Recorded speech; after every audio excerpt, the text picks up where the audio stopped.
কি অবস্থা সবার? সো সকালে ঘুম থেকে উঠে দেখি আমার দরজার সামনে এতগুলো পার্সেল চলে আসছে।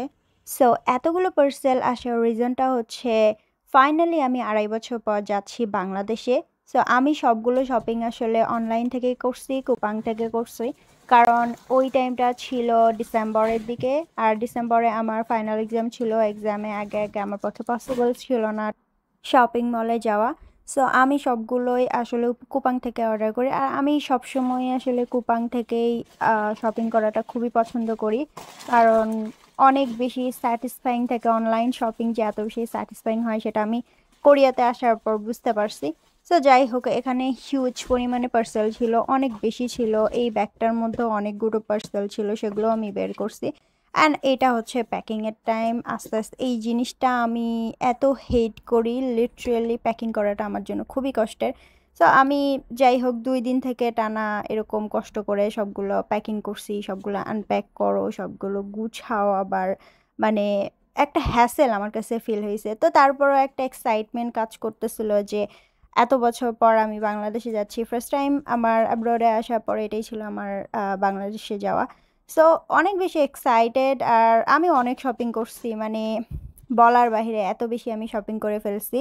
সো এই তো আমার ফার্স্ট ব্যাগটা গুছানো ডান, ও পাশেরটাও ডান। ও পাশে সব আমি ক্লথসগুলো নিয়ে নিছি। আসলে আমি আমার নিজের জন্য তেমন কিছুই নেই নাই, ২-৩টা মনে হয় ড্রেস নিছে, বাকি সব বাসার জন্য, ফ্যামিলির জন্য নেওয়া।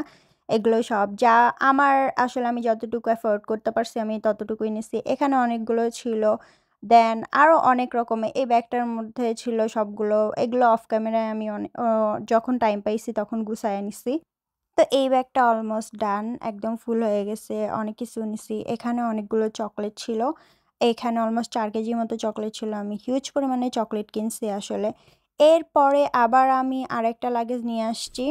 নিচের পোর্শনের অবস্থা অনেক বেশি খারাপ, কজ এখানে নিচে জাস্ট আমি কিছু কসমেটিক্স নিছি, বাট নিচে সবগুলোই আসলে chocolate. Just look at this, এগুলো সব চকলেট। আসলে আমি জাস্ট উপরে উপরে একটু ট্রাই করছি যে আরও আছে চকলেট, চকলেট আসতেছে কন্টিনিউয়াসলি। আমি চকলেট কিনতে কিনতে এমন অবস্থা হয়ে গেছে আমার যে এগুলো জাস্ট আমি নিচে চকলেটই নিয়ে নিচ্ছি। এত এত হিউজ পরিমাণে চকলেট হয়ে গেছে। সো এগুলো আপাতত আমার কিছু ইউজ করার প্রোডাক্ট আমি নিছি।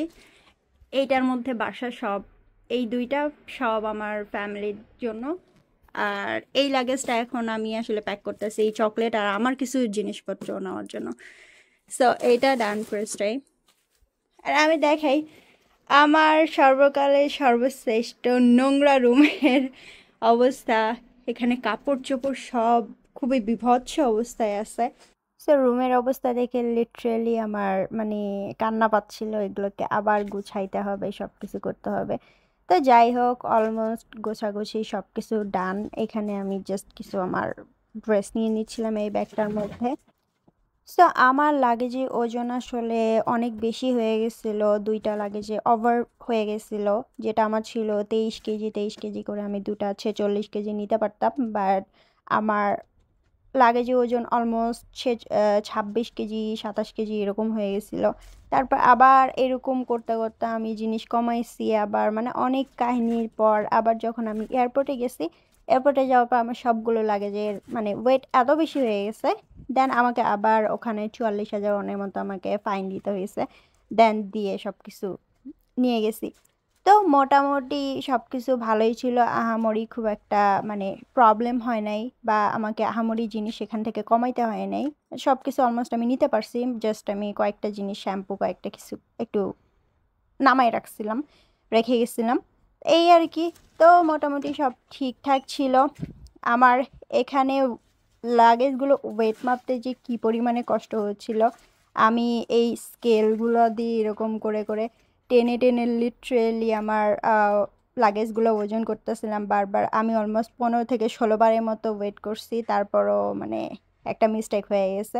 সো আজকে প্যাকিংয়ের ব্লগ এই পর্যন্ত, দেখা হবে নেক্সট ব্লগে। আল্লাহ হাফেজ।